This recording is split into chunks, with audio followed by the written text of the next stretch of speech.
कल न्यूमेरिकल वगैरह कंप्लीट हो गया था, है ना? न्यूमेरिकल कंप्लीट हो गया था और कुलाम का नियम वगैरह हम लोग का कंप्लीट कर दिए थे, है ना? आज हम लोग देखेंगे, देखते रहो।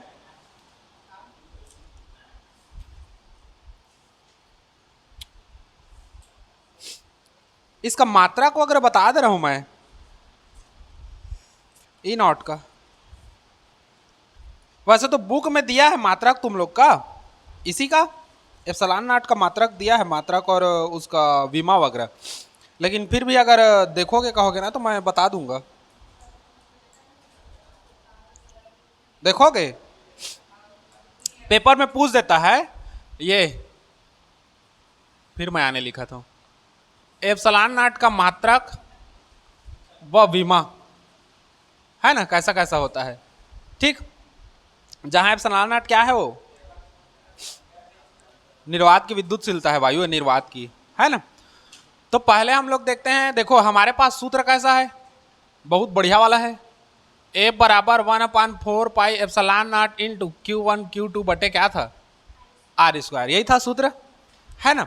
हम लोग को चाहिए इसका मात्रक, तो इसको इधर ले आओ, तो एप्सिलॉन नॉट यहाँ आ गया, इसको नीचे ले आओ, तो 1/4 पाई इंटू Q1 Q2 बटे आर स्क्वायर, एफ आएगा नीचे में, तो इसको हम लोग यहाँ रख देते हैं, ठीक। यहाँ पर नहीं रखा क्योंकि ये तो कांस्टेंट है, अब कांस्टेंट है तो इसका तो वैल्यू आएगा नहीं कुछ, है ना? नियतांक है, तो हम लोग का केवल और केवल इसका रखा आएगा। तो देखो Q1 Q2 हम लोग का क्या है, आवेश है। अगर पहले हम लोग बात करें मात्रक की, बीमा को तो बाद में निकालेंगे, मात्रक को पहले देख लो।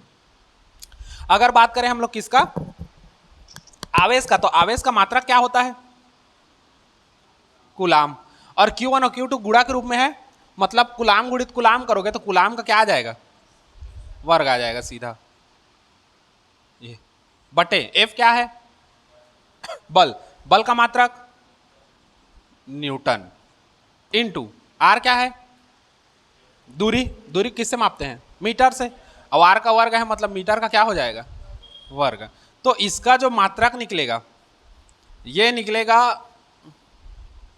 कुलाम स्क्वायर प्रति न्यूटन मीटर स्क्वायर, ठीक। ये बाई का चिन्ह वही है ना, नीचे वाला है, उसको ऊपर हम लोग इधर ले जाते हैं, या तो इसको ऐसे करोगे तो इसको ऐसे भी कर सकते हो, ये कुलाम स्क्वायर, और इसको ऊपर लेके जाओगे तो ये हो जाएगा न्यूटन, न्यूटन इनवर्स, और मीटर का ये ऊपर जाएगा तो माइनस कितना हो जाएगा, 2, ये भी कर सकते हो। तो इसको मत करना खैर, ये क्योंकि फिर कंफ्यूजन होगा, तो इसी को याद रखना, है ना? ये हो गया मात्रक का। अगर बात करें हम लोग विमा,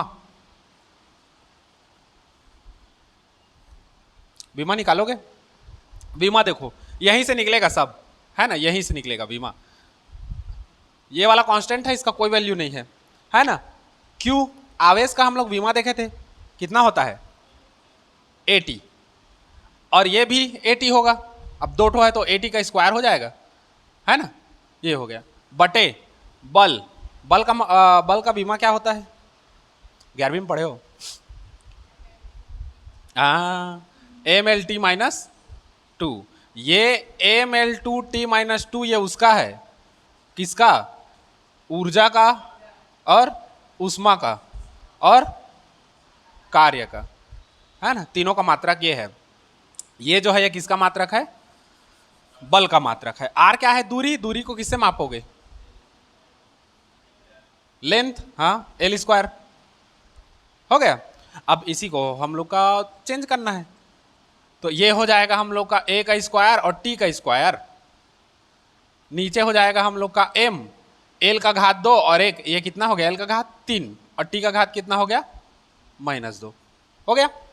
सबको ऊपर लेके जाओगे, अब नीचे जो घात है उसका चिन्ह बदलता है ऊपर जाओगे तो, है ना? एम को ऊपर लेके जाओगे तो एम का घात कितना हो जाएगा, -1, कुछ नहीं है, 1 है, मतलब एल का घात 3 है, ऊपर लेके जाओगे तो एल का घात कितना हो जाएगा, माइनस, टी देखो -2 है, ऊपर जाएगा तो +2 होगा, वो +2 और ये 2 कितना हो गया, 4, ए स्क्वायर पहले से ऊपर में है तो ए स्क्वायर पहले से ऊपर में होगा, ये हो गया इसका क्या, विमा, विमा या विमी सूत्र कह सकते हो, है ना? और ये हम लोग का क्या है, मात्रक है, ठीक। पेपर में पूछ देता है 1 नंबर में, नोट कर लो इसको, चलो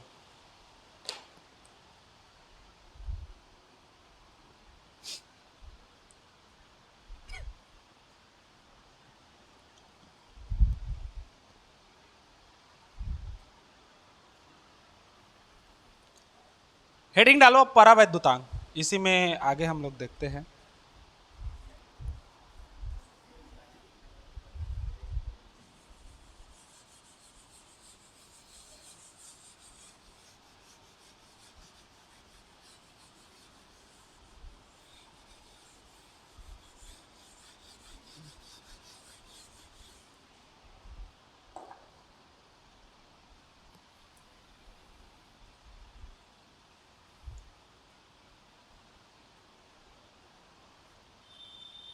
परावैद्युतांक या इसी को आपेक्षिक विद्युतशीलता भी कहते हैं, है ना।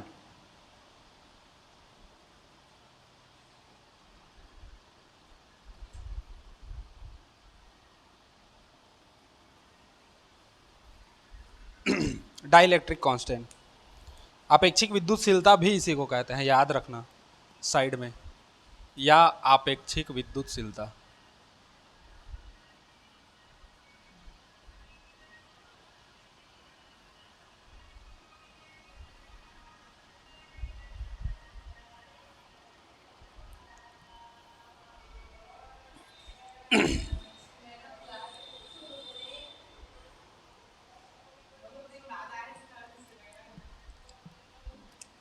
काय करिए, आपेक्षिक विद्युतशीलता हो गया। अब समझो इसको क्या है ये है ना। इसका जो परिभाषा है वो लास्ट में निकलता है, बीच में नहीं निकलता, है ना। स्थिति दो कंडीशन है इसमें, है ना। दो कंडीशन में हम लोग को देखते हैं। पहला कंडीशन क्या है, देखो मान लो दो आवेश, जैसे पहले हम लोग रखे थे कूलाम के नियम से, दो आवेश को रख देते थे, फिर उसके बीच लगने वाले बल का गणना करते थे ना। बस वही हम लोग को देखना है। यदि दो आवेश हम लोग ले ले Q1 और Q2, है ना। इन दोनों आवेशों को पहले तो निर्वात में रखते हैं, निर्वात या वायु में, मतलब खुले में, है ना। उसके बाद एक बार माध्यम में रखेंगे, ठीक। तो यदि Q1 और Q2 दो आवेश, है ना, मान के चलो, देखो जैसे यहीं पर मैं बता रहा हूं, ये हम लोग का एक आवेश हो गया Q1, यहां पर एक आवेश हो गया हम लोग का Q2। इन दोनों के बीच की दूरी हम लोग कितना ले लेते हैं, डिस्टेंस R ले लेते हैं, है ना।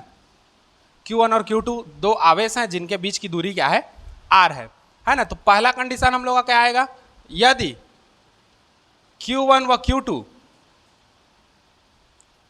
दो आवेश जो एक दूसरे से कितनी दूरी पर हैं, R दूरी पर स्थित है ना, R दूरी पर स्थित है, और दोनों के बीच माध्यम कैसा है हम लोग का, वायु या क्या है, निर्वात है ना, मतलब मुक्त रूप से है, तथा दोनों वायु या कहां हो, निर्वात में हो, तो उन पर लगने वाला बल उन पर लगने वाला बल, अब बल का गणना हम लोग किए थे, F बराबर कितना 1/4 pi epsilon not Q1 Q2 बटे R²। इसको मानेंगे समीकरण 1। हो गया। पहला स्थिति है तो बल को भी हम लोग क्या ले लेंगे, पहला बल ले लेंगे। दूसरा स्थिति देखो,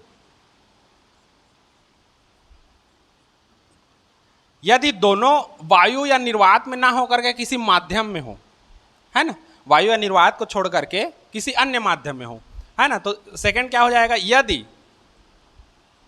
ये दोनों आवेश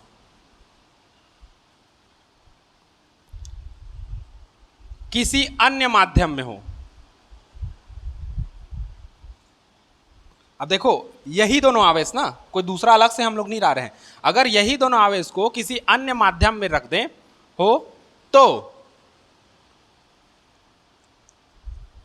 उस पर लगने वाला बल, अब सेकंड कंडीशन है तो हम लोग इस बल को कितना लेंगे, F2, और ये हो जाएगा 1/4 पाई, और ये क्या हो जाएगा, खाली एप्सिलॉन, क्योंकि कल दो ठो देखे थे एप्सिलॉन नॉट और एप्सिलॉन, तो ये एप्सिलॉन हो जाएगा इनटू Q1 Q2 बटे कितना हो जाएगा, R²। इसको मानेंगे समीकरण 2।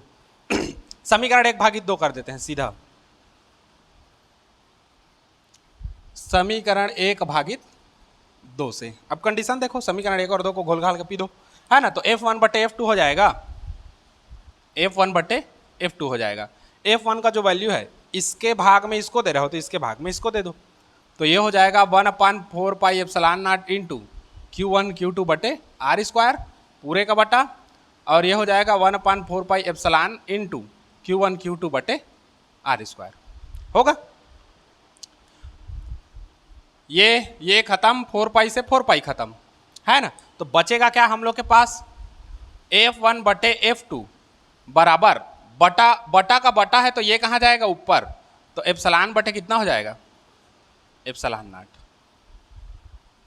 ठीक, जहां तुम लोग याद रखे रहना एप्सिलॉन नॉट जो है वायु या निर्वात की विद्युतशीलता है, वायु या निर्वात की क्या है विद्युतशीलता है, और एप्सिलॉन जो है ये माध्यम की विद्युतशीलता है।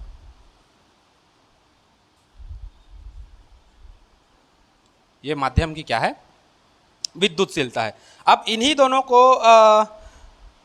परिभाषा जो है परावैद्युतांक, हमारे पास एक समीकरण आया है ये, तो इन दोनों में से या तो इसको देख करके समीकरण बना सकते हैं या तो इसको रख करके समीकरण परिभाषा बना सकते हैं, है ना। अगर इसको रख करके परिभाषा बनाओगे तो कैसे बनेगा, माध्यम की विद्युतशीलता और वायु या निर्वात की विद्युतशीलता, इन दोनों के अनुपात को ही हम लोग क्या कहते हैं परावैद्युतांक कहते हैं। ठीक, क्या बोलोगे माध्यम की विद्युतशीलता, क्योंकि ई हम लोग का क्या है माध्यम की विद्युतशीलता, माध्यम की विद्युतशीलता व वायु या निर्वात की विद्युतशीलता, इन दोनों के अनुपात को ही हम लोग क्या कहते हैं परावैद्युतांक कहते हैं। ये तो एक परिभाषा हो गया। अगर हम लोग F1 और F2 को लेकर चलें तो F1 क्या है, F1 क्या है वायु या निर्वात में आवेश रखते हैं तो उन पर लगने वाला बल है, और F2 क्या है अन्य माध्यम में रखें तो उन पर लगने वाला क्या है बल है। तो इससे एक परिभाषा हम लोग का एक और निकल जाएगा, यदि दो आवेशों को, है ना, यदि दो आवेशों को वायु या निर्वात में रख दें तो उन पर लगने वाला बल F1, और उन्हीं दोनों आवेश को किसी अन्य माध्यम में रख दें तो उस पर लगने वाले बल F2, इन दोनों के अनुपात को ही हम लोग क्या कहते हैं परावैद्युतांक कहते हैं। तो दो तरीके से परिभाषा दे सकते हो, मैं दोनों तरीके से लिखवा दे रहा हूं, तुम लोग को दोनों में से जो सरल जाएगा वो लिख लेना। हालांकि सरल ये जाएगा, है ना, शॉर्टकट है, माध्यम की विद्युतशीलता और निर्वात की विद्युतशीलता के अनुपात को क्या कहते हैं परावैद्युतांक, लेकिन दोनों को लिखवा दे रहा हूँ, बाई चांस कभी इसको भूल गए वो याद आ गया तो उसको लिख लेना। बाकी वही ये वाला क्या है, वायु या निर्वात में रखे दो आवेशों के बीच लगने वाला बल तथा अन्य माध्यम में रखे उन्हीं दोनों आवेश, अलग से हम लोग कहीं से आवेश नहीं ला रहे हैं, उन्हीं दोनों आवेश को किस में रख दे रहे हैं माध्यम में रख दे रहे हैं, और उनके बीच लगने वाले बल के अनुपात को ही हम लोग क्या कहते हैं परावैद्युतांक। जैसे कांच है, कांच में प्रकाश का, अब 10वीं में देखे हो कांच में प्रकाश पड़ता है तो क्या होता है परावर्तित होता है ना। तो अगर हम लोग कांच को स्वतंत्र रखोगे, जैसे हवा में रखोगे तो प्रकाश आएगा आपतित होगा, वो अलग प्रभाव दिखाएगा, और उसी किसी माध्यम में रख दिए, जैसे पानी में रख दिए, पानी माध्यम है ना, क्योंकि हवा तो हम लोग का विरल माध्यम है, पानी में रखोगे तो सघन माध्यम है, तो पानी में रखोगे और उसी प्रकाश को आपतित कराओगे तो उसका जो परावर्तन होगा वो अलग बनेगा। बस वैसे ये भी है, दो आवेश को वायु निर्वात में रखेंगे तो कैसा हम लोग का प्रभाव पड़ेगा, और उन्हीं दोनों आवेश को अगर किसी माध्यम में रख दें, अब यहाँ माध्यम क्लियर नहीं किया है कौन सा माध्यम है ना, अगर किसी अन्य माध्यम में रख दें तो उसका जो प्रभाव बताएगा उन दोनों के अनुपात को ही हम लोग क्या कहेंगे परावैद्युतांक कहेंगे। ठीक, तो इसको लिख लो, और यहां से फिर मैं परिभाषा लिखवाऊंगा, यहीं से इतना तक लिखो। चलो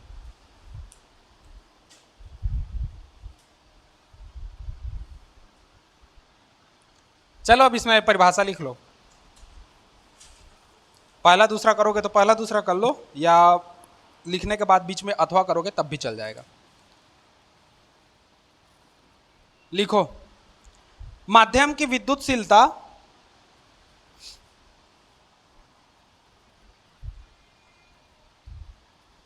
माध्यम की विद्युतशीलता, ये चिन्ह देना चाहोगे दे सकते हो इसको एप्सिलॉन को, माध्यम की विद्युतशीलता ये है ना, ये नहीं तुम लोग ये डालना, वह निर्वात की विद्युतशीलता एप्सिलॉन नॉट, एप्सिलॉन नॉट के अनुपात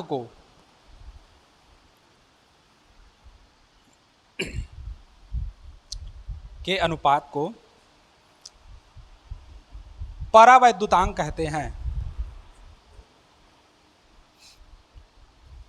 परावैद्युतांक कहते हैं। अथवा अथवा है अथवा लिखो उसी में, निर्वात में रखे निर्वात में रखे किन्हीं दो आवेशों के बीच लगने वाला बल, निर्वात में रखे किन्हीं दो आवेशों के बीच लगने वाला बल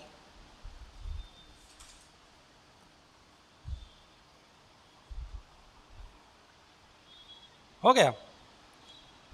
निर्वात में रखे किन्हीं दो आवेशों के बीच लगने वाला बल तथा किसी माध्यम में उन्हीं आवेशों के बीच लगने वाले बल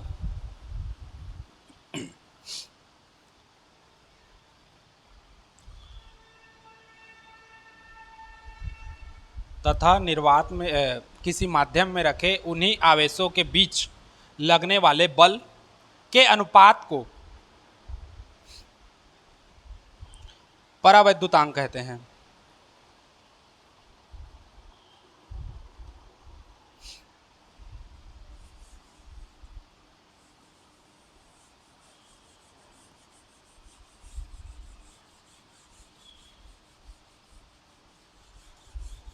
हो गया।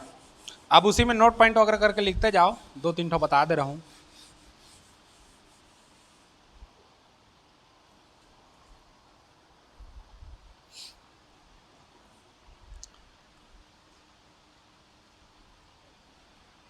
पहला, धरती में जितने भी पदार्थ हैं, है ना, सबका परावैद्युतांक 1 से अधिक होता है ना। तो पहला लिखोगे प्रत्येक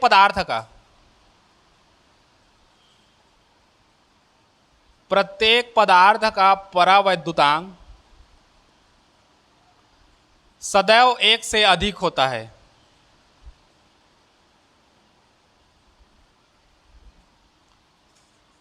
प्रत्येक पदार्थ का परावैद्युतांक सदैव 1 से अधिक होता है, 1 से कम पाओगे ही नहीं।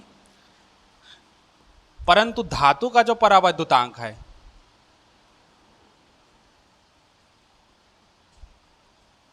वो होता है अनंत, है ना। ये दोनों ऑब्जेक्टिव लाइक क्वेश्चन है, 1 नंबर में पूछ देता है ना। धातु का परावैद्युतांक कितना होता है, तो याद रखना धातु का परावैद्युतांक कितना हो, 1 होता है, अनंत होता है। और प्रत्येक पदार्थ का जो परावैद्युतांक है वो 1 से क्या होता है, अनंत होता है। अब हमारे देवी दाई के आदेश अनुसार लिख लो किसका किसका कितना होता है, वाइवा में पूछते हैं। बाकी हम लोग को जरूरत तो नहीं पड़ता, 2-4 मेन का जरूरत पड़ता है, लेकिन लिखने का शौक है तो लिख लो, है ना।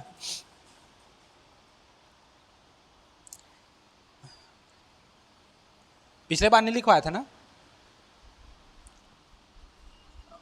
वायु का लिख लो, वायु का परावैद्युतांक हम लोग का होता है 1.4 डाल देना और 5, 3, 6 डाल देना।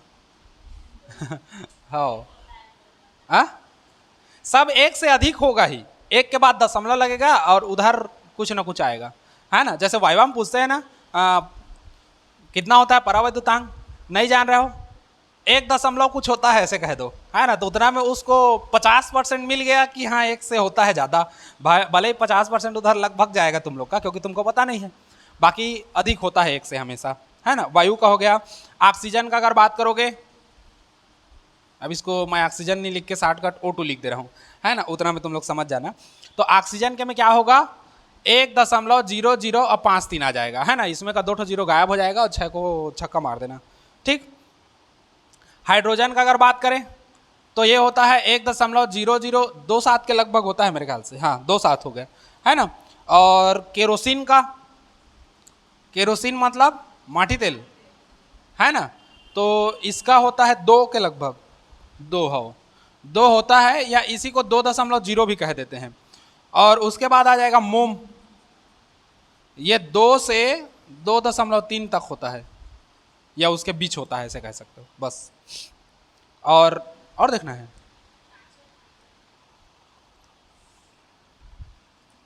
देख लो देख लो। कांच का 5.10 होता है, ठीक। और पानी का हम लोग का होता है 80.4, वाटर।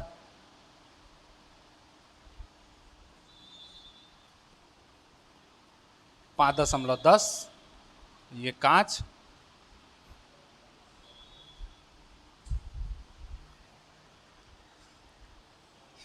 अस्सी दशमलव चार। लिख लिए रहो इसको। वाइवा के लिए ये सब चीज थोड़ी तैयारी करोगे। हाँ, इसमें जो ऑब्जेक्टिव में हम लोग का पूछेगा वो पूछेगा वायु का, कांच का और पानी का, ये तीनों ज्यादा रहता है ना। ऑब्जेक्टिव में पूछ देता है वायु का वायु का परावैद्युतांक कितना होता है ना। और कांच का, पानी का परावैद्युतांक और इसका अपवर्तनांक जो आगे पढ़ोगे इसको ज़्यादा पूछता है। पानी का अपवर्तनांक और कांच का अपवर्तनांक ये सब उधर पढ़ोगे, वो तो आगे है। मम हो गया।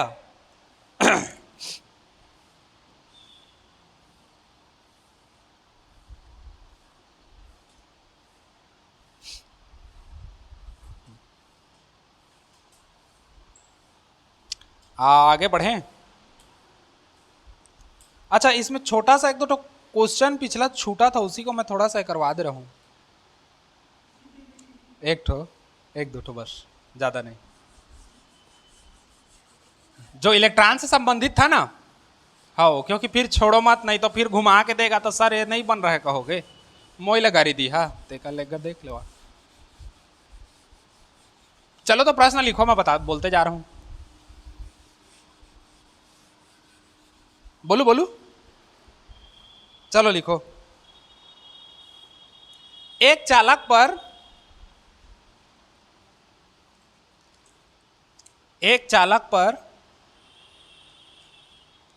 14.4 गुणित 14.4 गुणित 10 की घात -19 कूलाम 19 कूलाम धन आवेश है, तो इस पर कितने इलेक्ट्रॉन की कमी है?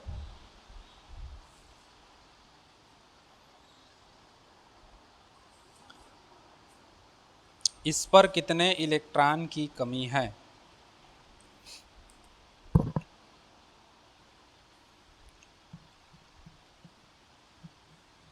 ना। अब देखो हमारे पास सूत्र क्या है, Q बराबर N ई, है ना। E क्या है, इलेक्ट्रॉन की संख्या, और N क्या है, इलेक्ट्रॉन की मात्रा। हमको क्या ज्ञात करना है, मात्रा ज्ञात करना है, कितने की कमी है। तो N को रखो यहां पर और इसको इधर ले आओ, तो Q बटे क्या हो जाएगा, E ही, है ना। अब देखो हमको दिया क्या है, यहां आवेश का मान कितना दिया है, 14.4 गुणित 10 की घात -19 कूलाम दिया है। इलेक्ट्रॉन का वैल्यू हमारे पास कितना होता है, 1.6 गुणित 10 की घात -19 कूलाम होता है। चुपचाप मान को उठा के पटकना है। तो N बराबर ये हो जाएगा 14.4 गुणित 10 की घात -19 कूलाम बटे 1.6 गुणित 10 की घात -19 कूलाम। 10 की घात -19 कूलाम, 10 की घात -19 कूलाम, झंडी मुंडी। N बराबर बचेगा 14.4 बटे 1.6, है ना। दशमलव के बाद एक संख्या है, दशमलव के बाद एक संख्या है, हटा दो। तो N बराबर 144 बटे कितना आ जाएगा, 16। तो N का वैल्यू कितना आ जाएगा, 9। मतलब कितने इलेक्ट्रॉन की कमी है, 9 इलेक्ट्रॉन की कमी है ना। उत्तर बराबर लिख सकते हो, अतः उसमें 9 इलेक्ट्रॉन की क्या है, कमी बेसी है। लिख लो इसको। उसके बाद एक छोटा सा क्वेश्चन और फिर खत्म, छोटका सा, है ना। इसको लिखो। अगला क्वेश्चन लिखो तो चलो, इसका वो इलेक्ट्रॉन आवेश वाला खत्म ही करते हैं। लिखो चलो एक क्वेश्चन। क्या किसी पदार्थ में, क्या किसी पदार्थ में 0.8 गुणित 10 की घात -19 कूलाम आवेश हो सकता है। क्या किसी पदार्थ में 0.8 गुणित 10 की घात -19 कूलाम आवेश हो सकता है? आवेश हो सकता है। अब हो सकता है कि नहीं उसी को बताना है ना। आवेश हो सकता है कि नहीं मतलब वही है n, आवेश की मात्रा हमको पूछ रहा है। तो हमारे पास सूत्र क्या है, Q बराबर एन ई, एन का मान रखो तो ये इधर आएगा तो Q बटे क्या हो जाएगा E। मान को रख दो, आवेश का वैल्यू कितना दिया है 0.8 गुणित 10 की घात -19 कूलाम। इलेक्ट्रॉन का वैल्यू हम लोग को पता है 1.6 गुणित 10 की घात -19 कूलाम। पुट कर दो मान को, n बराबर ये हो जाएगा 0.8 गुणित 10 की घात -19 कूलाम बटे 1.6 गुणित 10 की घात -19 कूलाम। ये झंडी मुंडी। n बराबर 0.8 बटे 1.6, दशमलव हटा दो तो 8 बटे कितना हो गया 16, भाग दोगे तो कितना आएगा, n का वैल्यू कितना आ रहा है अब बताओ, हो सकता है कि नहीं? इतना आवेश हो सकता है कि नहीं किसी पदार्थ में? इसको देख के बताओ। नहीं हो सकता। क्यों नहीं हो सकता? अब बोल तो दे नहीं हो सकता, महू मान ले चल नहीं हो सकता। क्यों नहीं हो सकता? आई काबक मैं कहा तो कदे, क्योंकि हम लोग एक चीज पढ़े हैं ना, इसको काहे भूल जाते हो? क्वांटमीकरण क्या कहता है? पूर्ण गुणज होना चाहिए। ये तो दशमलव में आ रहा है और इसको अगर हटाओगे तो 5/10 भिन्न में आ जाएगा। दशमलव भिन्न हम लोग को होना नहीं चाहिए। तो इसलिए ये क्या होगा, पूर्ण गुण, मतलब इतना आवेश किसी पदार्थ में नहीं हो सकता। हाँ, लेकिन इसी के जगह में अगर ऐसा रहेगा, घुमा के देता है ना, 0.8 के जगह में अगर हम लोग को खाली 8 दे दिया रहता तो इतना इलेक्ट्रॉन हो सकता था, इतना आवेश हो सकता था। क्यों? क्योंकि अगर 8 वैल्यू पुट करोगे तो ये हो जाएगा 8/16, 1.6 होगा। दशमलव को हटाओगे तो यहाँ पर 0 होगा और इसको भाग दोगे तो 16×5 80, नंबर कंप्लीट आ रहा है। हाँ, तो अगर हम लोग को बोलता है 0.8 गुणित 10 की घात -19 कूलाम तो इतना आवेश नहीं हो सकता। लेकिन अगर बोलेगा 8 गुणित 10 की घात -19 कूलाम तो इतना आवेश हो सकता है, क्योंकि इसमें n का वैल्यू 0.5 आता है और इसमें n का वैल्यू कितना आता है 5 आता है ना। इसलिए समझ गए? इसको लिखोगे? हाँ चलो लिखो। उसके बाद फिर विद्युत में प्रवेश करेंगे सीधा, या छोटा सा और बता देंगे।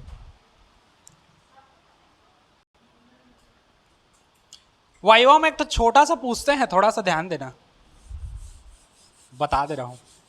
उसके बाद फिर हम लोग आगे बढ़ेंगे। एक जब गुंगुआत हुई तेला छोड़ा है ना। वाइवा में एक तो छोटा सा पूछता है, यदि Q1 गुणित Q2 बड़ा हो 0 से तो आवेश की प्रकृति कैसी होगी? पहला कंडीशन। दूसरा कंडीशन, यदि Q1 गुणित Q2 छोटा हो 0 से तो आवेश की प्रकृति कैसी होगी? मतलब Q1 और Q2 अगर मान के चलो दो आवेश है और इन दोनों का गुणा करते हैं और वो 0 से बड़ा हो जाता है तो आवेश की प्रकृति कैसी होगी? तो दो चीज का गुणा करोगे 0 से बड़ा कब होगा? या तो माइनस गुणित माइनस करोगे तो प्लस होगा जो 0 से बड़ा होगा, या प्लस गुणित प्लस करोगे तो कितना होगा प्लस जो 0 से क्या होगा बड़ा होगा। मतलब ये दोनों आवेश कैसे हैं? सजातीय हैं। और जब सजातीय आवेश होगा तो आवेश की प्रकृति कैसी होगी? प्रतिकर्षण। ठीक। और यदि Q1 Q2 जो है वो 0 से छोटा होगा, मतलब या तो एक प्लस होगा और दूसरा कितना होगा माइनस, या एक माइनस होगा और दूसरा क्या होगा प्लस होगा, तो उस समय हम लोग का जो आएगा वो कैसा आएगा? ऋणात्मक। और ऋणात्मक 0 से क्या होता है? छोटा होता है ना, इसलिए इधर छोटा हो जाएगा। तो दो विपरीत आवेश होंगे तो उस समय आवेश की प्रकृति कैसी होगी? आकर्षण। ठीक, ये याद रखना। मतलब दो आवेश का गुणा कर रहे हो, 0 से बड़ा है तो प्रतिकर्षण होगा और अगर 0 से छोटा है तो क्या होगा? आकर्षण होगा। ठीक हो गया। वाइवा में पूछते हैं। हाँ, इसी से एक और है अगर देखोगे तो, बता था। अच्छा,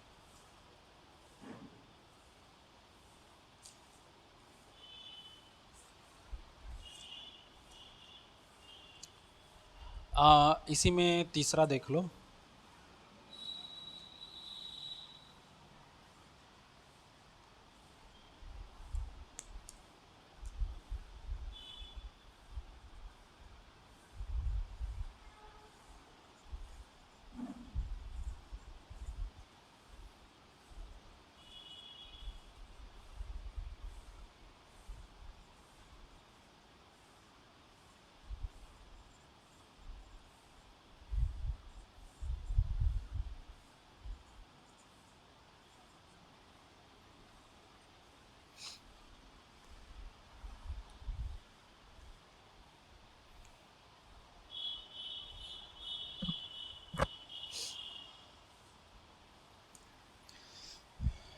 ये लास्ट वाला।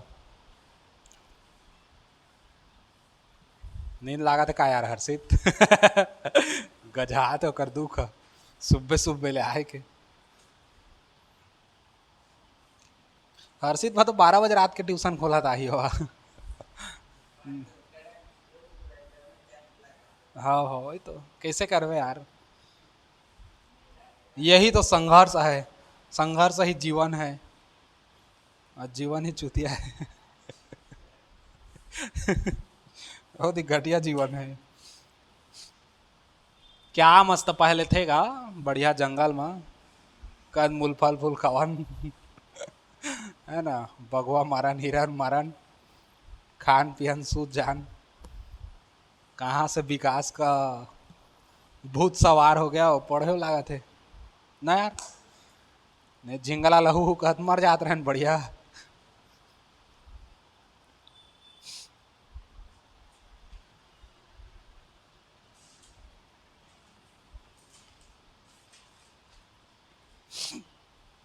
ये सब वो आग से तो विकसित हुआ है ना।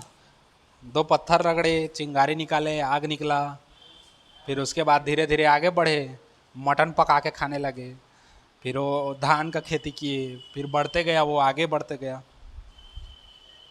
आग नहीं विकसित हुआ रहता तो हम लोग सब अभी बेंद्रा जैसे उछलते रहते, ये डारा ले वो डारा ना है ऐसे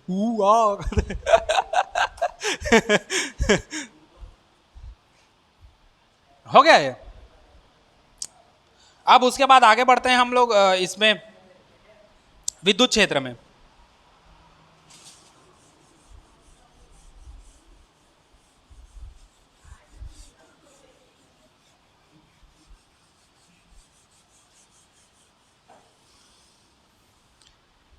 हेडिंग डालो विद्युत क्षेत्र।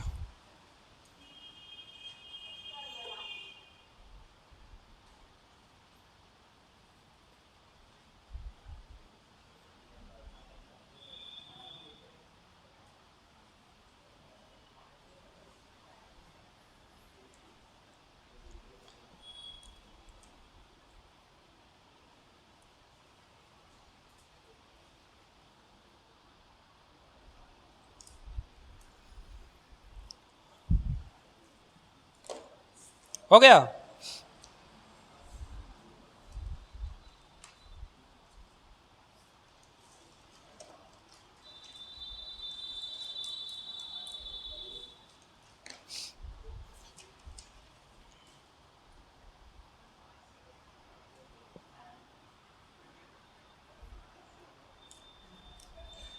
अब विद्युत क्षेत्र है।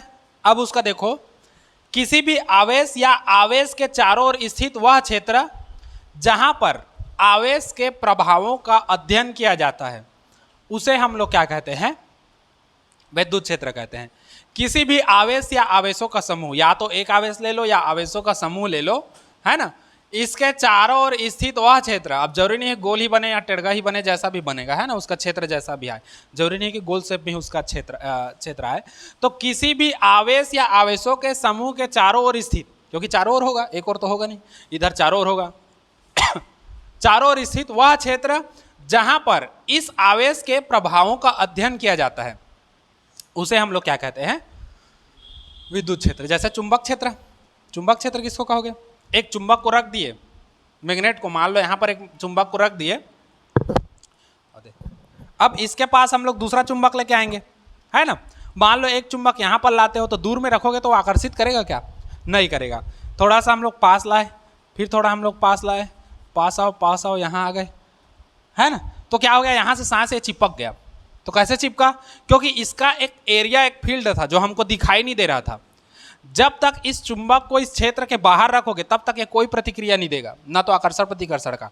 जैसे ही इस क्षेत्र के अंदर में आओगे तब वो उसको सांस से क्या कर लेगा, चिपका लेगा, अगर विपरीत होगा तो, और अगर समान होगा तो इसको दूर फेंक देगा, है ना। तो एक फील्ड होता है हर चीज का, उस फील्ड के अंतर्गत हम लोग अगर उसका अध्ययन करते हैं तो उसको हम लोग क्या कहते हैं, उसका क्षेत्र या एरिया कहते हैं। जैसे अब मेरे को कहोगे, जैसे मान लो मैं कहूँ सेठ दुकान जाओ यहाँ पर, अब बोलना सर पेन मंगाए हैं करके, तो तुम लोग जाओगे सर पेन मंगाए कहेंगे तो तुरंत दे देगा पेन, है ना। और उसी को वो पारा जाकर कहोगे फलाना सर पेन मंगाए करके थोड़ी देगा, उल्टा कोनस पे दो झापड़ तुम ही लोग को लगा देगा, है ना, मांगे अथस करके। तो वही है, क्यों? क्योंकि मेरा क्षेत्र यहाँ तक है, मेरा प्रभाव कहाँ तक है, यहाँ तक है। यहाँ के लोग मेरे को जानते हैं तो तुम लोग जाओगे बोलोगे तो हम लोग को तुम लोग को दे देंगे पेन वगैरह, लेकिन मेरा प्रभाव वहाँ तक नहीं है तो वहाँ तक नहीं जानेंगे, इसलिए मेरा क्षेत्र कहाँ तक है, ये है। तो वैसे ही वैद्युत का एक क्षेत्र होता है, जब आवेश या आवेशों के समूह के चारों ओर स्थित वह क्षेत्र जहां पर आवेशों के प्रभाव का हम लोग क्या करते हैं, अध्ययन करते हैं, कैसा प्रभाव कैसा प्रतिक्रिया देता है उसका अध्ययन करते हैं, उसी को हम लोग क्या कहते हैं, विद्युत क्षेत्र या इलेक्ट्रिक फील्ड कहते हैं। ठीक, तो हेडिंग डाल दिया हो, परिभाषा लिखो। चलो, किसी भी आवेश के चारों ओर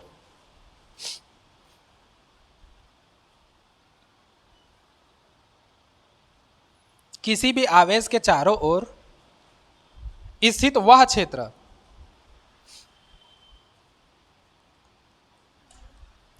किसी भी आवेश के चारों ओर स्थित वह क्षेत्र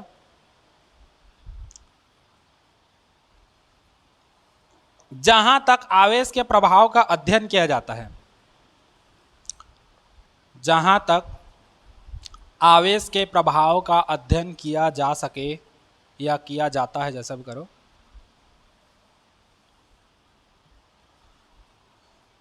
विद्युत क्षेत्र कहलाता है।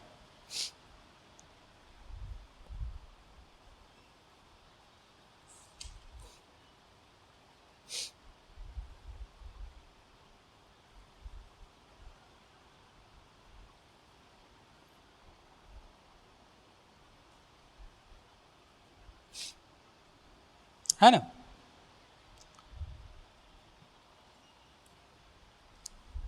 उसी में लिख लेना, इसे ई से प्रदर्शित करते हैं, इलेक्ट्रिक का ई हो जाता है। आ? इसे ई से प्रदर्शित करते हैं, है ना।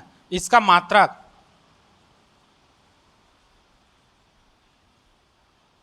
न्यूटन प्रति कूलाम है।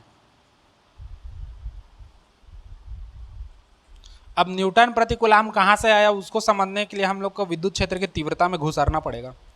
थोड़ा देर में उसी में घुसरेंगे।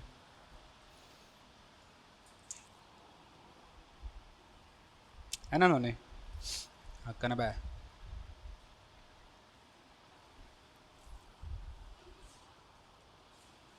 हो गया। अब हेडिंग डालो विद्युत क्षेत्र की तीव्रता।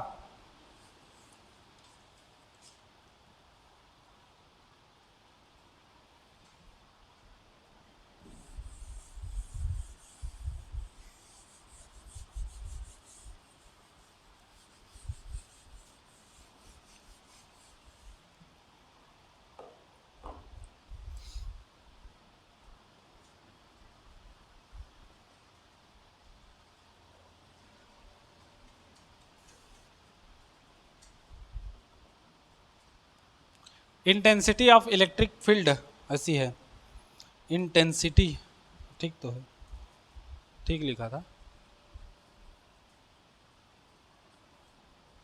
मुलाकाबन नींद आते हो ये हर्षित ला देख देख के, संगति के दुष्प्रभाव है, प्रभाव नहीं।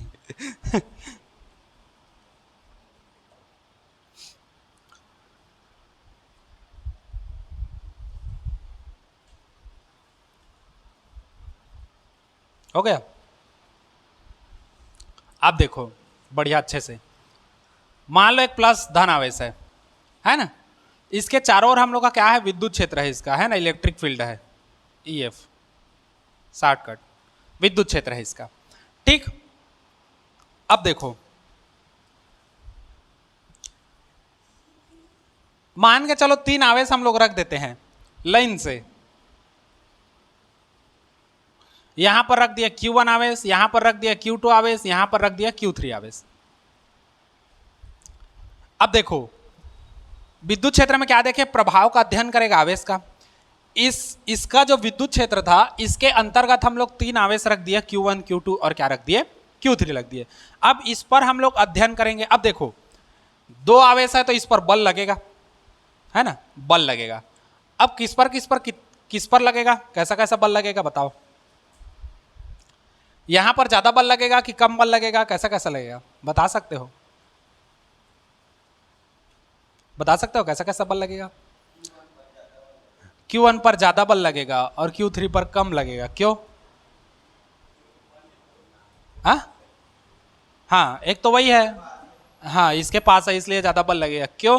क्योंकि हम लोग का कुलाम चाचा क्या कहता है, F बराबर 1/4 pi epsilon not into Q1 Q2 बटे R स्क्वायर। अगर इसको भूल जाओ खाली इसको याद रखो, F व्युत्क्रमानुपाती होता है 1/R स्क्वायर के, पढ़े हो। मतलब यदि दूरी को बढ़ाते हो तो बल का मान कम होगा, और अगर दूरी कम है तो बल का मान क्या होगा। दो आवेशों के बीच दूरी क्या है, कम है, तो बल कैसा होगा, ज्यादा होगा। तो यहां पर जो बल लगेगा ये प्रबल बल लगेगा, मतलब ज्यादा अच्छे से हार्ड बल लगेगा। और यहां पर जाओगे तो कैसा लगेगा, दुर्बल, मतलब सबसे कम बल लगेगा। ठीक, अब हमको ये तो पता चल गया कि कहां पर कितना, कहां पर बल लग रहा है ना, यहां पर प्रबल बल लग रहा है, यहां पर दुर्बल बल लग रहा है, हमको पता चल गया।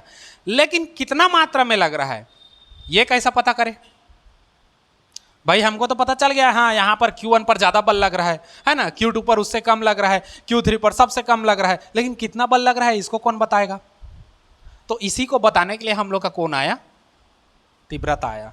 अब आयो हम किसी को पूछ देना ना हम लोग विद्युत क्षेत्र की तीव्रता क्यों निकालते हैं करके, नहीं जानेंगे कोई, इसीलिए निकालते हैं क्योंकि हमको पता है कि यहाँ पर अगर किसी विद्युत क्षेत्र में अगर हम लोग अन्य आवेश को रख दे तो हम तो ये तो निकाल सकते हैं कि हाँ देख के कि यहाँ पर ज़्यादा बल लगेगा, यहाँ पर कम लगेगा, यहाँ पर उससे कम लगेगा, लेकिन कहाँ पर कितना लगेगा उसका जो क्वांटिटी है, उसका जो मात्रा है, उसको कौन बताएगा।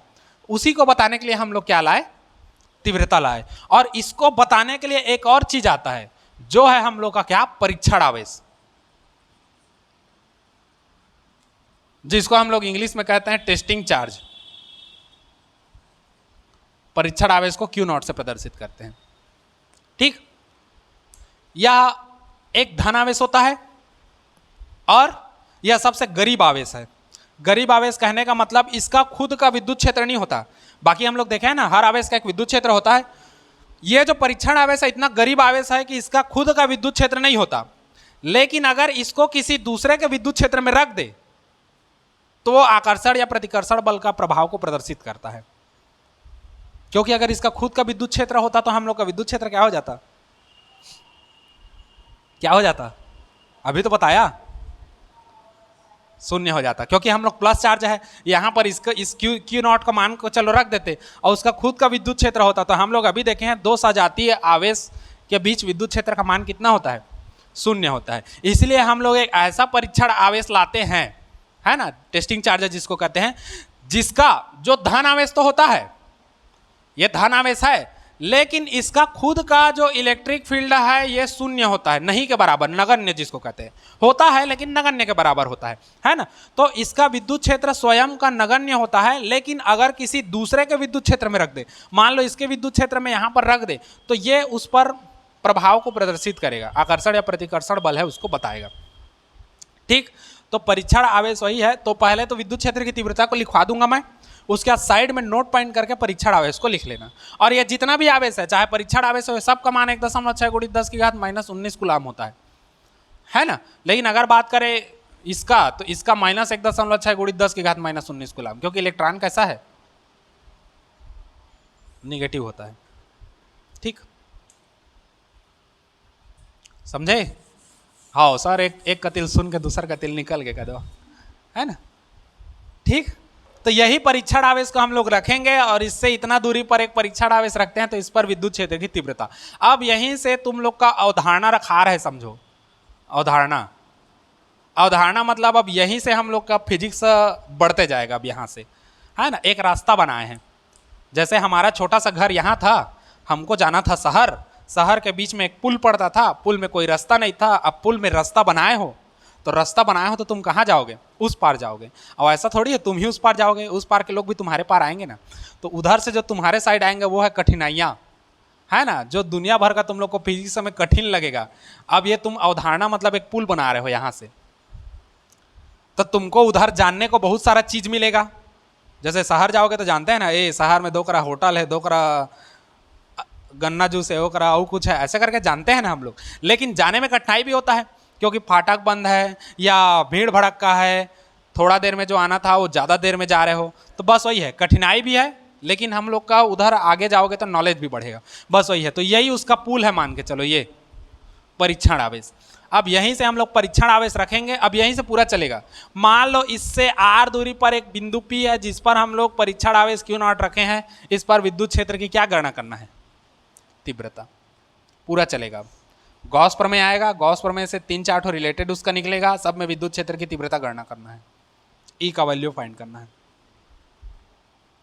ठीक, यही पुल है हम लोग का, समझो ये हम लोग गांव एरिया में थे, ये पुल है, अब ये शहर एरिया में आ गए और इधर शहर से कठिनाइयाँ आएगी और इधर से तुम सीखोगे भी, दोनों होगा। और यहीं से हम लोग का फिर अब फिजिक्स एक्सपेंड होगा थोड़ा सा, है ना, प्रसार होगा, फैलाव होगा यहीं से।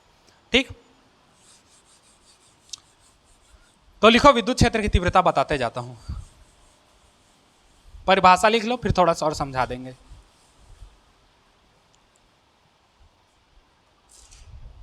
लिखो विद्युत क्षेत्र के किसी बिंदु पर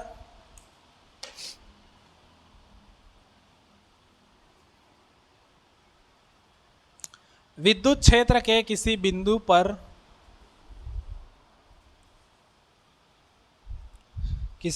पर स्थित एकांक धनावेश, मतलब ये परीक्षण चार्ज का ही बात कर रहा है ना, एकांक धनावेश जितने बल का अनुभव करता है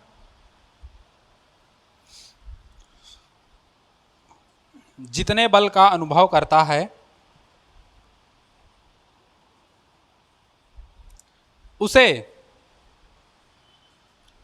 उस बिंदु पर विद्युत क्षेत्र की तीव्रता कहते हैं। उसे उस बिंदु पर विद्युत क्षेत्र की तीव्रता कहते हैं।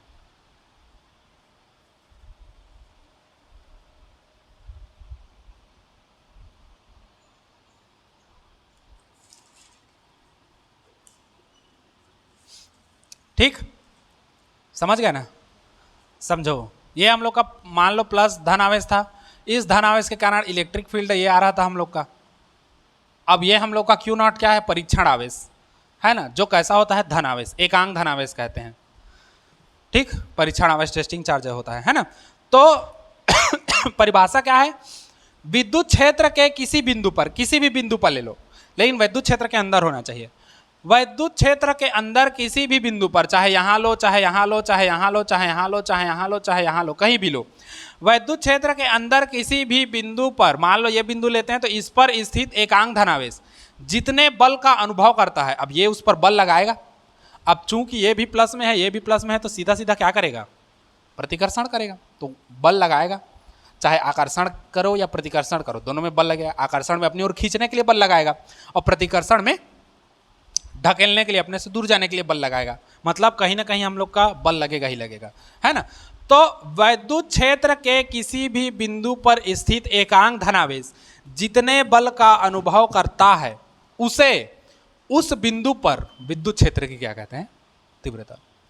कई लोग कैसे लिख देते हैं? विद्युत क्षेत्र के अंदर किसी बिंदु पर उपस्थित एकांक धनावेश जितने बल का अनुभव करता है, उसे विद्युत क्षेत्र की तीव्रता कहते हैं। तो उसे विद्युत क्षेत्र की तीव्रता नहीं कहते, उस बिंदु पर कहते हैं, क्योंकि इस बिंदु पर रखोगे तो बल अलग रहेगा और इस बिंदु पर रखोगे तो बल अलग रहेगा, इस बिंदु पर रखोगे तो बल अलग रहेगा। इसलिए उस बिंदु पर परिभाषा का भी एक एक ठो शब्द होता है। कई लोग सर्रा लिख देते हैं, जितना बल का अनुभव किया वही विद्युत क्षेत्र की तीव्रता है। तो वैसे में तो फिर यहां पर रखो, यहां पर रखो, यहां पर रखो, एक बराबर हो जाएगा वैसे में तो वो गलत है। किसी बिंदु पर अगर धनावेश रख रहे हो, एकांक धनावेश, तो जितने बल का अनुभव कर रहा है उसे उसी बिंदु पर विद्युत क्षेत्र की तीव्रता कहोगे, क्योंकि हर बिंदु पर अलग अलग आएगा। यहां पर हम लोग रखेंगे एकांक धनावेश को तो यहां पर बल ज्यादा रहेगा, तो यहां पर विद्युत क्षेत्र की तीव्रता का मान जो है वो अलग आएगा। यहां पर रखोगे तो बल का जो मान है वो अलग आएगा, और बल का मान अलग आएगा तो यहां पर विद्युत क्षेत्र की तीव्रता का मान क्या होगा, अलग आएगा। इसीलिए बोला है उस बिंदु पर विद्युत क्षेत्र की तीव्रता। समझे?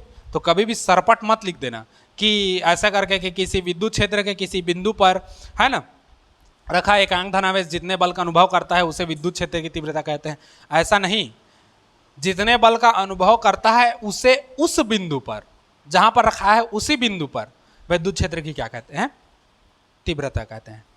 समझे? ठीक। अब उसी में फिर नीचे लिखते जाओ पहला, या ऐसे कर दो, माना फलाना लिख दे क्या? मत लिखो माना फलाना, सीधा हम लोग कहते हैं इसे ई वेक्टर से प्रदर्शित करते हैं। अब वेक्टर है मतलब सीधा सीधा कैसी राशि है, सदिश राशि है ना।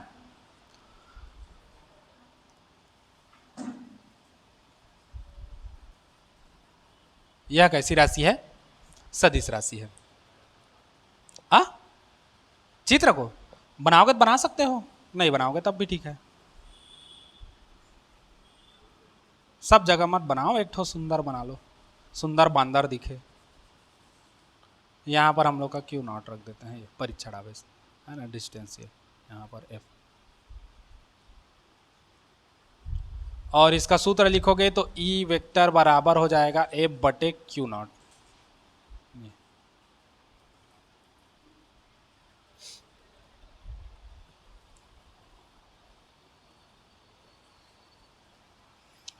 और इसी को आगे एक्सटेंड करोगे तो एफ बराबर हो जाएगा क्यू नॉट इंटू ई।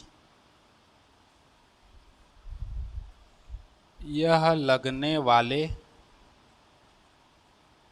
बल का मान है ना, तुम्हारे समझने के लिए है, बाकी यहीं तक देना। और यहीं से फिर वो आया था न्यूटन कूलाम, जो पहले लिखवाया वो।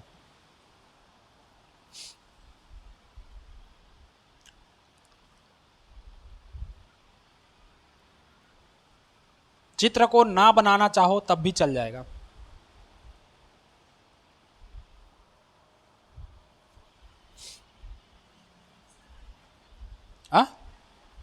मात्रक पहले तो लिखवा डाला, विद्युत क्षेत्र में लिखवाया ना न्यूटन कूलाम, वही तो, ये एफ का न्यूटन है, ये कूलाम है, वही है। विद्युत क्षेत्र और विद्युत क्षेत्र की तीव्रता दोनों का मात्रक एक होता है। हो गया। अब तुम लोग इसमें एक चीज छोड़ रहे हो, मेरे को पूछ नहीं रहे हो, मैं काहे बताऊंगा।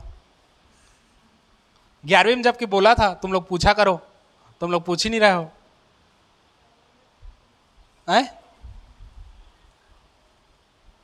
कैसे यार, 11वीं में तो मैं तुम लोग को बताया था, वो नहीं आया था, वो लास्ट बाद में आया था अभिषेक। 11वीं में तुम लोग को बताया था कहीं भी ये आता है तो पूछा करो करके, तुम लोग पूछ ही नहीं रहे हो। जब यह सदिश राशि है तो इसकी दिशा कैसी होगी पूछोगे तब तो बताऊंगा, और उसी को पूछ दिया तो विद्युत क्षेत्र की तीव्रता कैसी राशि है, तो सदिश राशि है। सदिश राशि है, ले तो बता दिशा कहाँ है, भोको आ गया। अब मैं बोला था कभी भी टीचर लोग भी बताते हैं कि मतलब किसी भी कोई भी ऐसा टॉपिक है जिसको टीचर लोग बता रहे हैं यहाँ सदिश राशि है तो पूछो कि सर ये सदिश राशि है तो इसकी दिशा क्या होगी करके, वो बताएंगे। और नहीं बताएंगे तो फिर रटा रटाया है उन लोग का। अब सदिश राशि है तो इसकी दिशा कैसी होगी बताओ मेरे को, चलो।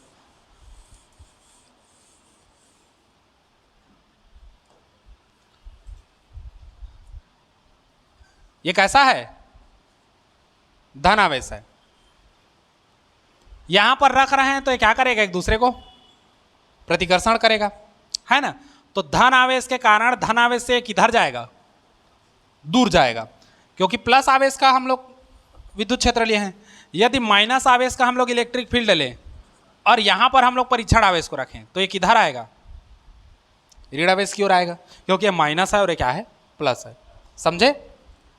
अगर एक धन आवेश है और धन आवेश के चारों ओर हम लोग का विद्युत क्षेत्र है और इस पर एक परीक्षण आवेश और रखोगे तो ये तो पहले से धन है और तुम और धन ला रहे हो, तो धन आवेश के कारण धन आवेश से किधर जाएगा?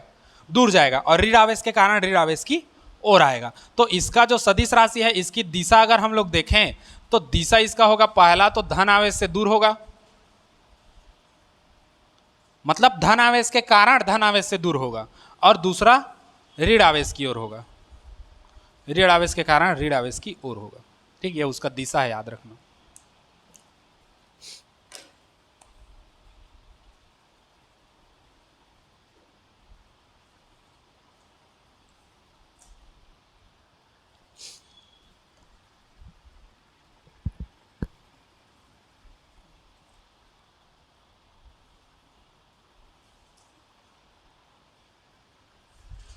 हो गया? और परिभाषा थोड़ी रखोगे विद्युत क्षेत्र की तीव्रता का, और परिभाषा बोलोगे तो फिर इससे इसके बेस पे बता दूंगा।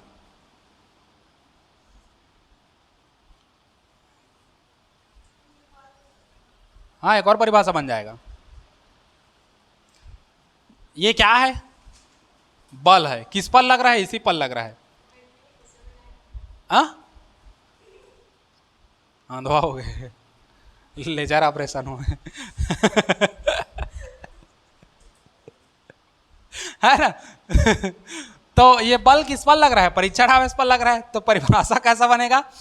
किसी बिंदु पर स्थित परीक्षण आवेश पर लगने वाला बल और परीक्षण आवेश, इन दोनों के अनुपात को ही हम लोग क्या कहते हैं? विद्युत क्षेत्र की तीव्रता कहते हैं। ठीक, तो एक परिभाषा लिख लो चलो उसी में। किसी बिंदु पर स्थित परीक्षण आवेश, किसी बिंदु पर स्थित परीक्षण आवेश पर लगने वाला बल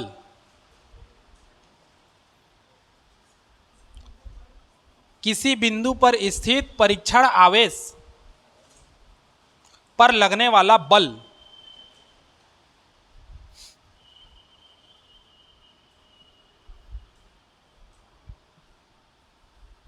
हो गया? किसी बिंदु पर स्थित परीक्षण आवेश पर लगने वाला बल व परीक्षण आवेश के अनुपात को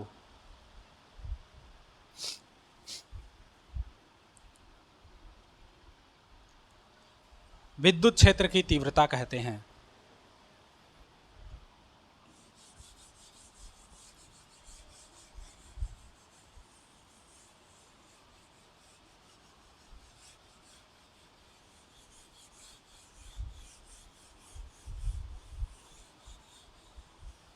हो गया? अब वहीं पर नोट पॉइंट में छोटा सा लिख लो इसके लिए, परीक्षण आवेश के लिए, है ना? जानते रहोगे तब तो इसके बारे में भी।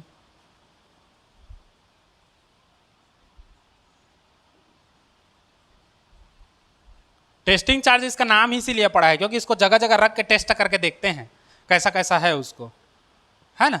वही है परीक्षण आवेश। पहला लिख देना, यह एकांक धनावेश है।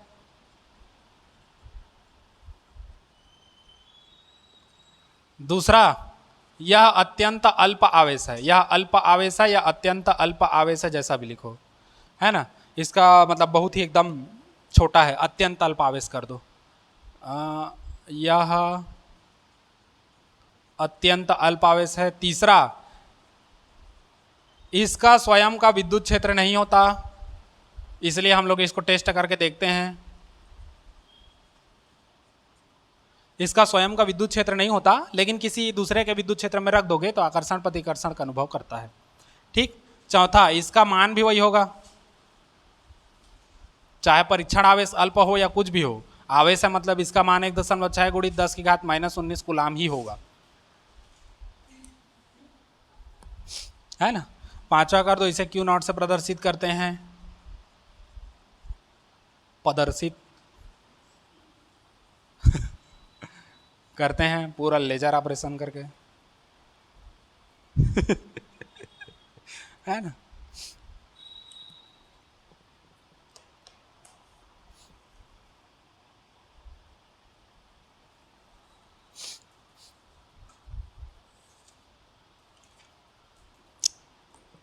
परिभाषा नहीं लिखवाया है ना इसमें, परिभाषा लिखोगे तो फिर वो ऐसा हो जाएगा, यह एकांक धनावेश है, इसका विद्युत क्षेत्र नहीं होता, लेकिन किसी दूसरे के विद्युत क्षेत्र में रख दोगे तो फिर वो रिएक्शन को बताता है, आकर्षण या प्रतिकर्षण को, है ना।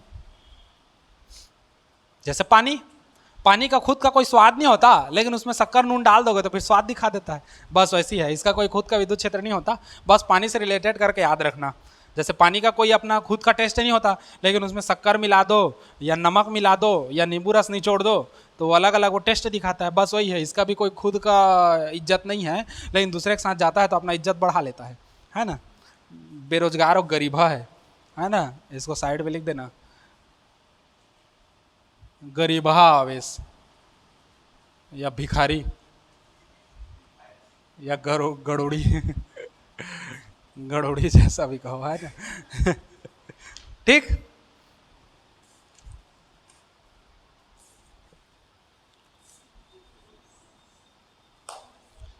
अब कल जब आओगे तो विद्युत क्षेत्र की तीव्रता के लिए व्यंजक देखेंगे, है ना।